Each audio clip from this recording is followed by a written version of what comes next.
అందరికీ నమస్కారం అండి. అందరూ బాగున్నారా?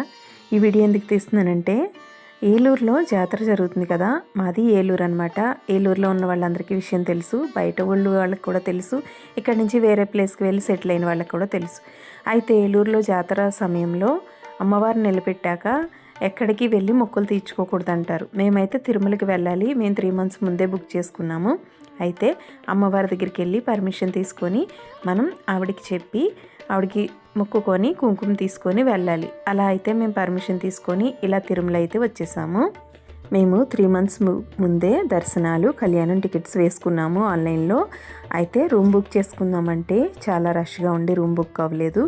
అయితే రూమ్ బుక్ అవ్వకుండా ధైర్యంగా వెళ్ళిపోయాము. కానీ ఎలా వెళ్ళామంటే, అసలు మేము ట్రైన్ టికెట్స్ అయితే ముందుగా బుక్ చేసుకోలేదు, ఓన్లీ దర్శనాలు, కళ్యాణం టికెట్స్ వేసుకున్నాము. ఎందుకంటే కొంతమంది వెళ్ళొచ్చని, కొంతమంది వెళ్ళకూడదని అంటుంటే, ఒకవేళ వేస్ట్ అయితే దర్శనం టికెట్లు, కళ్యాణం టికెట్లే ఆ స్వామివారికి వదిలేద్దామని చెప్పి మేము డిసైడ్ అయిపోయి ఉండిపోయాము. దగ్గర చేసి చాలామంది వెళ్ళొచ్చు, మొక్కులు తీర్చుకోకూడదని చెప్పడం వల్ల మళ్ళీ మేము అప్పటికప్పుడు తత్కాల్ టికెట్స్ చేసుకున్నాము. వెళ్ళేటప్పటికి వచ్చేటప్పటికి వెయిటింగ్ లిస్ట్ చేసుకుంటే ఆ వెంకటేశ్వర స్వామి దయ వల్ల, గంగానమ్మ తల్లి దయ వల్ల ఆ టికెట్స్ కూడా మాకు కన్ఫర్మ్ అయితే అయిపోయినాయి. వెళ్ళేటప్పుడు తత్కాల మట్టుకు 400 చేంజ్ పడింది ఒక టికెట్. మామూలుగా అయితే 250 అలా ఉంటుంది.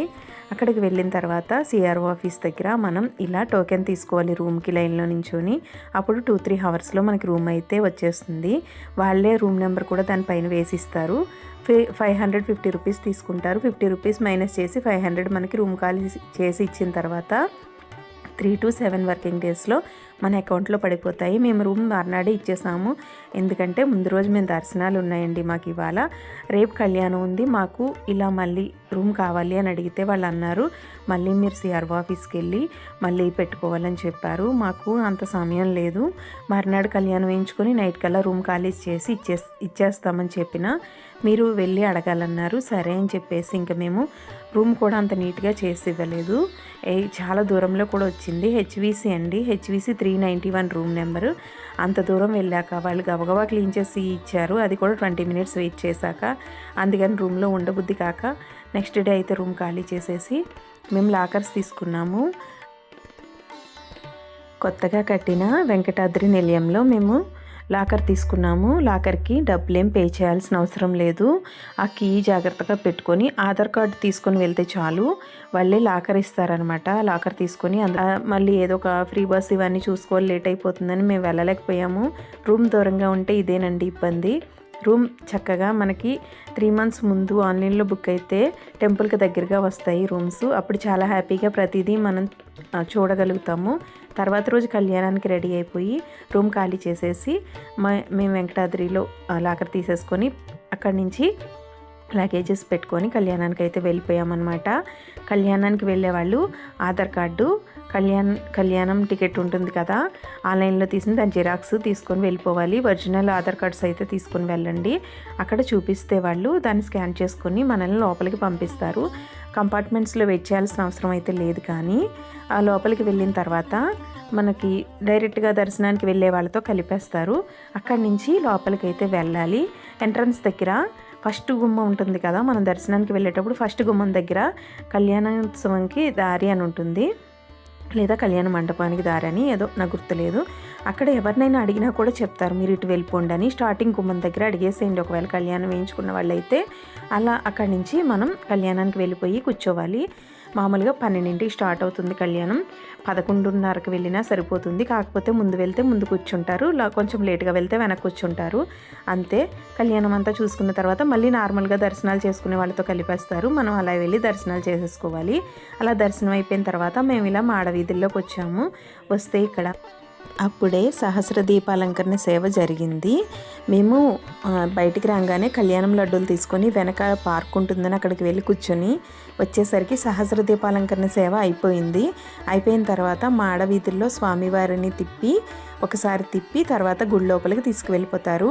అయితే మేము ఇంక అక్కడే కూర్చొని స్వామివారిని ఎంతసేపు చూసినా తనివి తీరదు కదండి లోపల.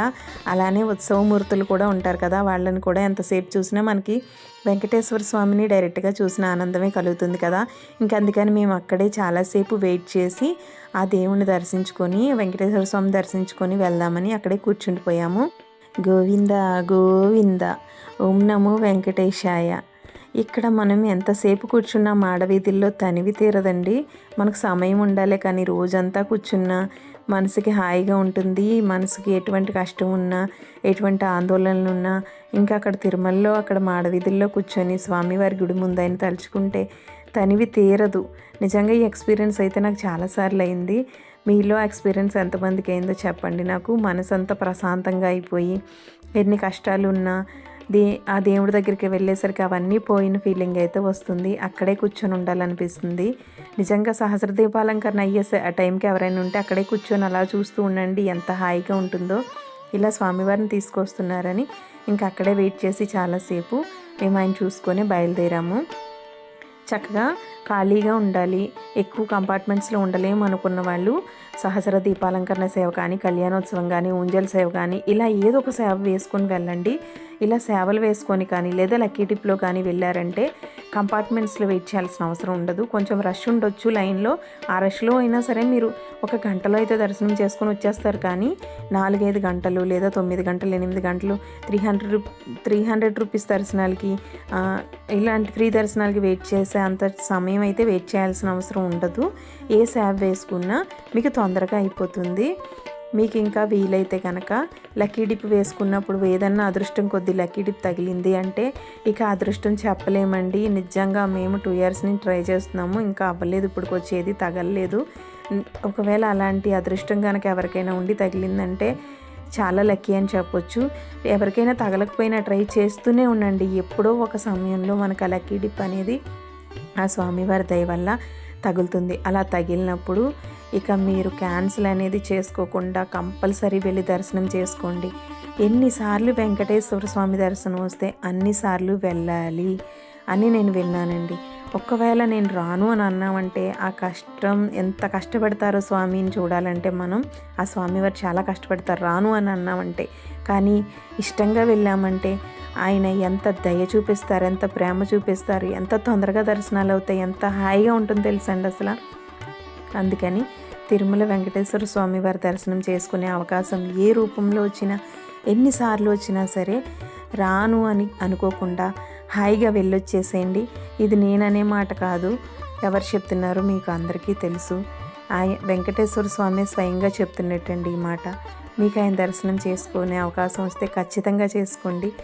ఇక్కడ చూసి ఒక్కసారి గోవింద గోవింద ఓం నమో వెంకటేశాయ అని మనస్ఫూర్తిగా చెప్పుకొని మీ మనసులో ఏ బాధ ఉన్నా చెప్పుకోండి. స్వయంగా ఆయనకి చెప్పినట్టే ఆయనే వింటారనమాట. ఇది వీడియో అయినా సరే, నిజంగా అయినా సరే, స్వామివారిని చూసైనా సరే, వెంకటేశ్వర స్వామిని చూసి మనస్ఫూర్తిగా నాకు ఈ కష్టం ఉంది అని చెప్పుకుంటే ఆ కష్టం ఖచ్చితంగా తీరుతుందండి. Thank you for watching friends. Om నమో వెంకటేశాయ. గోవింద గోవింద. వీడియో నచ్చితే లైక్ చేయండి, షేర్ చేయండి, నా ఛానల్ని సబ్స్క్రైబ్ చేయండి. ఏవైనా చిన్న చిన్న డౌట్స్ ఉంటే కామెంట్ బాక్స్లో కామెంట్ చేయండి. నాకు తెలిసినంత వరకు నేను రిప్లై ఇస్తాను. తెలియని దానికైతే నేనేం చేయలేను. నాకు తెలిస్తే మాత్రం నేను ఖచ్చితంగా మీకు రిప్లై ఇస్తాను. వీడియోలో ఏమైనా మిస్ అయి ఉంటే కూడా కామెంట్ చేయండి, నేను దానికి కూడా రిప్లై ఇస్తాను. Thank you for watching friends. Bye bye. Om నమో వెంకటేశాయ. గోవింద గోవింద.